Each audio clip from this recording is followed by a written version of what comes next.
In Neswit, this group of boys joyfully dribble a makeshift ball, crafted from recycled paper and strings. Their improvisation in this urban setting brings laughter and excitement.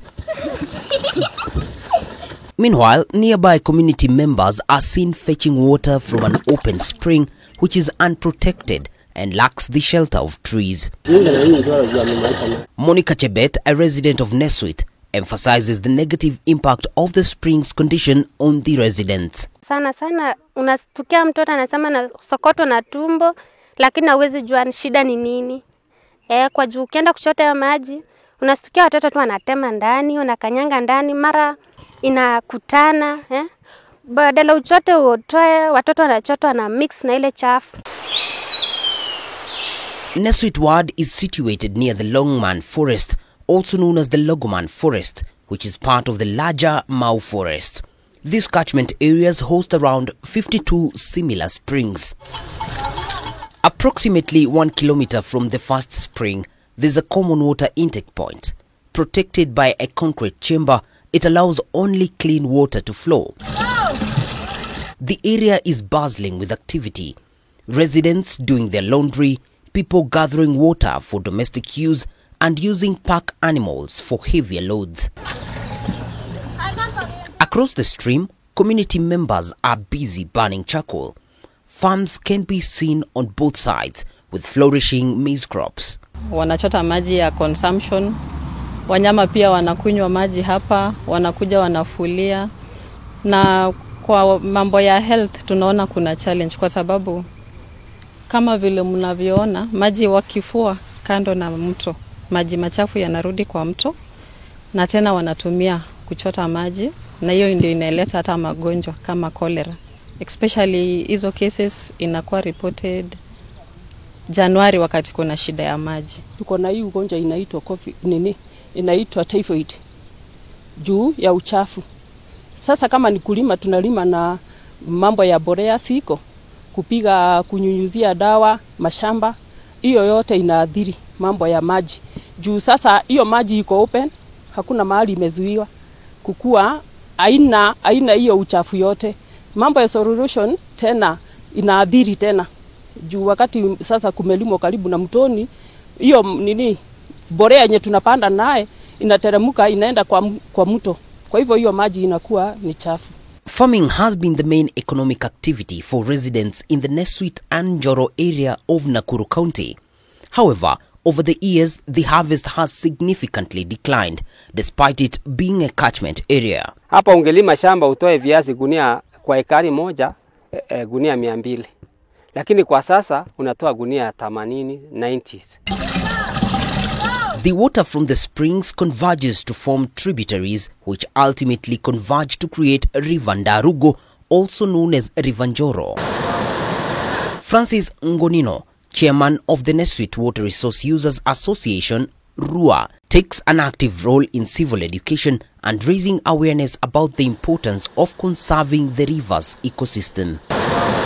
The voluntary task, however, faces challenges from the indigenous communities' perceptions and lack of financial resources. Tabidi uende mara ya kwanza, mara ya pili, mara ya tatu ili waweze kuelewa ile nia yako ni nini na kwa nini unasema tupande miti.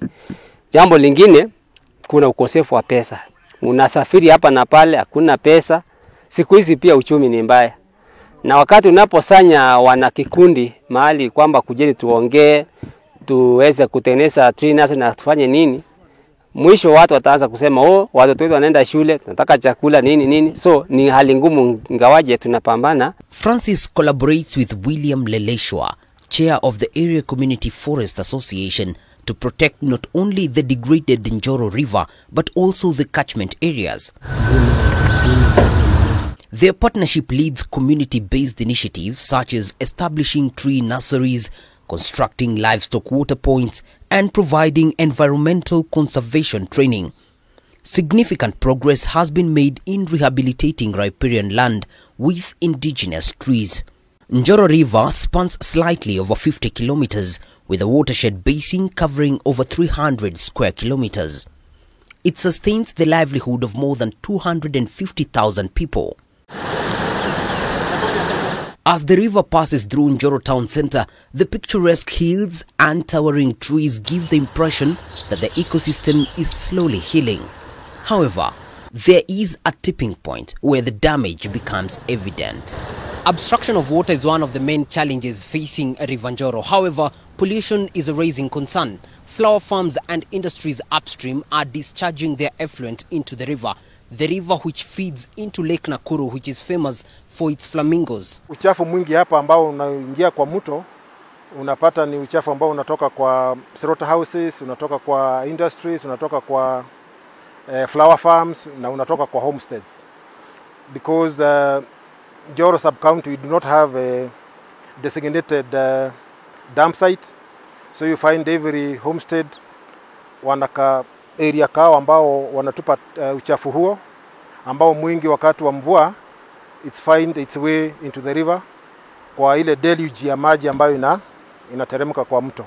Wengine wanafanya river ndio dumping site. Unapata mbwa ndani, unapata nguo, blanketi. Kuna wakati tulikuwa tunasafisha hii mito tukiwa na vijana, ile mambo unapata hii kwa hii river ni mbaya na hii maji hata itakikani kukunywa ama takuoga nayo kulingana na standards za maji. Despite the condition of the river, community members have not given up.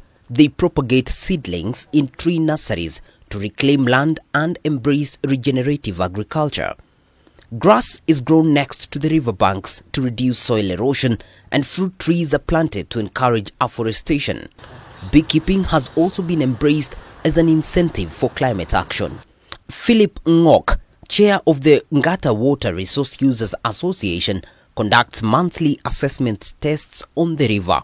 This coordinated activity with other chairpersons provides crucial data for identifying areas in need of action due to pollution or river exposure.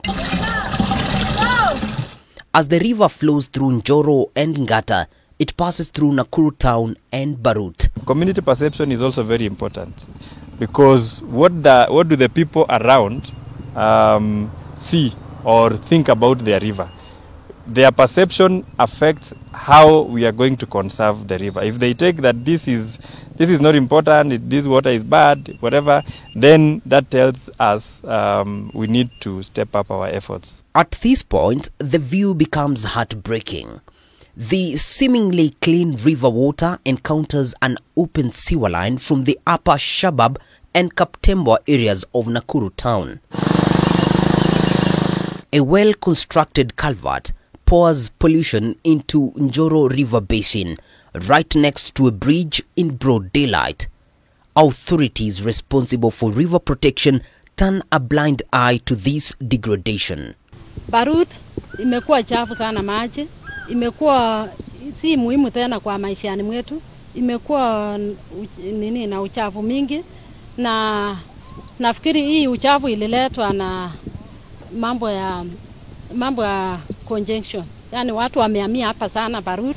Sasa tunaomba usaidizi sana kwa upande wa kuconserve mtoni yetu. Hii mtoni ni mtoni yenye inatufaidi sana. Tukikuja sasa hata tukiona River Njoro, this part of Barut ward imekuwa kama sewage area. Matakataka mingi zimejaa, zimekuwa maji imekuwa kama sewage. Okay, iwezi tumika kwa binadamu. Yenye binadamu akitumia is not good, is not healthy. As the now polluted water snakes its way through Lake Nakuru National Park, it meets a wire gauze defense that attempts to hold back as much solid waste as possible.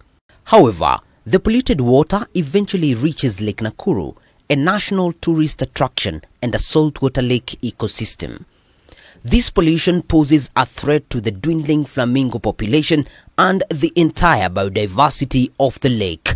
Tunaomba government, why mambo na environment, watu ingilie sana, watusaidie watu wa environmentalist wenye tunangangana na hii mtoni kuinua hii mtoni ikue safe vile ilikuwa hapo mwanzo.